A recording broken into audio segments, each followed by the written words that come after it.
Disgrace what happened to Otto. That should never, ever be allowed to happen. And frankly, if he were brought home sooner, I think the result would have been a lot different. He should have been brought home that same day. The result would have been a lot different. But what happened to Otto is a disgrace. The president's right. It is a disgrace. It shouldn't have happened. And greater national outrage and a much more aggressive response from the State Department much earlier might have saved Otto Warmbier. And yet, as he was being held captive in that country, some on the left suggested that Warmbier deserved to be arrested because he was a white male. Over at Comedy Central, the misnamed cable channel, Larry Wilmore ridiculed Warmbier at length following his imprisonment. Watch this. Can I hear that name again? Otto Frederick Warmbier. Otto Frederick Warmbier? Did this kid get arrested in North Korea and then just gave the cop his fake ID? Yes, sir. We've got American student Otto Warmbier here. His birthday's 4/20. And he lives on 69 Weed Avenue. Listen up, frat boy. This isn't like the time you stole Sigep's goat. This is North Korea. So you watch the tape of an American being humiliated during a show trial, and that's what you say. That guy's show got canceled, thank God. Meanwhile, Salon.com said Warmbier's humiliation was, quote, richly deserved, and called him, quote, America's biggest idiot frat boy. HuffPost gloated that, quote, North Korea proves your white male privilege is not universal. Those quotes are real. We're not making them up, and they're disgusting. Michael Malice wrote a biography of the Korean dictator, Kim Jong-il. Marion Smith is executive director of Victims of Communism Memorial Foundation. They join us tonight. Marion, you spent a lot of time thinking about communism and its effects. Do you think Otto Warmbier deserved what happened to him? Absolutely not. What he was alleged to have done was to displace or remove a propaganda poster.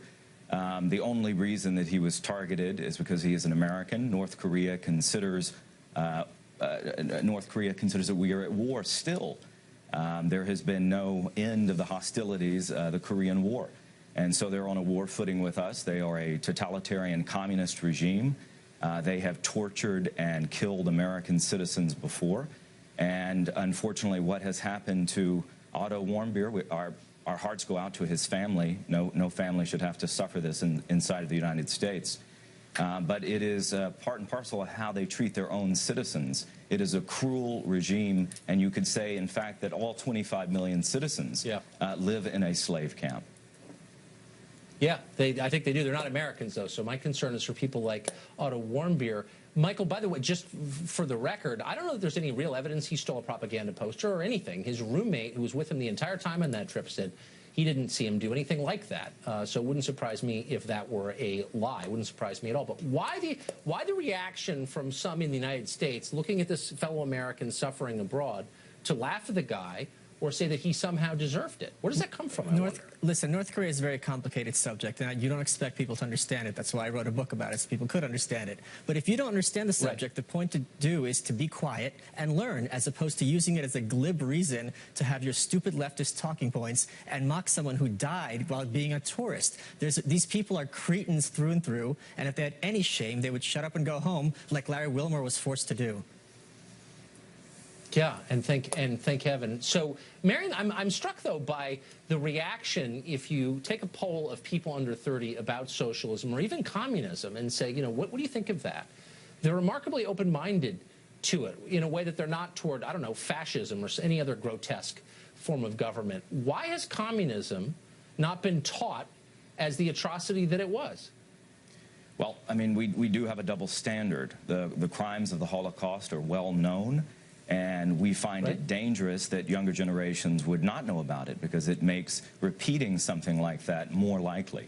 Unfortunately, the crimes of communist regimes, more than 100 million people killed in the last 100 years in some 40 countries since the Bolshevik Revolution in 1917, it's not known. And for people my age, millennials, we don't have a firsthand memory of, news reports live. So something like what happened to Otto is shocking. We don't even have a framework for understanding what happened. And it should be a moment where we remember why we fought the Cold War, why we fought, in particular, the Korean War.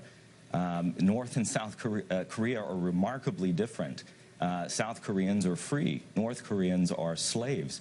And the only thing that made that difference was young American soldiers willing to fight and die there. Well, so we made a difference. Thousands of them. That's exactly right. I wish people knew that. So, Michael, you follow this case of Otto Warmbier murdered by this criminal regime, and you wonder, how can the United States respond in a way that is, justified, proportionate to the crime they committed, but also that prevents this from happening again? What's the response? This has happened twice before. In 1968, they captured USS Pueblo. They still have it. They kept the crew captive and killed one guy. In 1976, they chopped up 2 American soldiers with an axe at DMZ, and that axe is now on display in North Korea. So it's very, very hard to figure out what to do when they have nukes, and they're willing to kill over 1 million of their own citizens in the 90s rather than let go of their hold on power. What a loathsome group. Michael Marion, thank you for putting that in perspective for us and for cleansing the taste of Larry Wilmore from our mouths.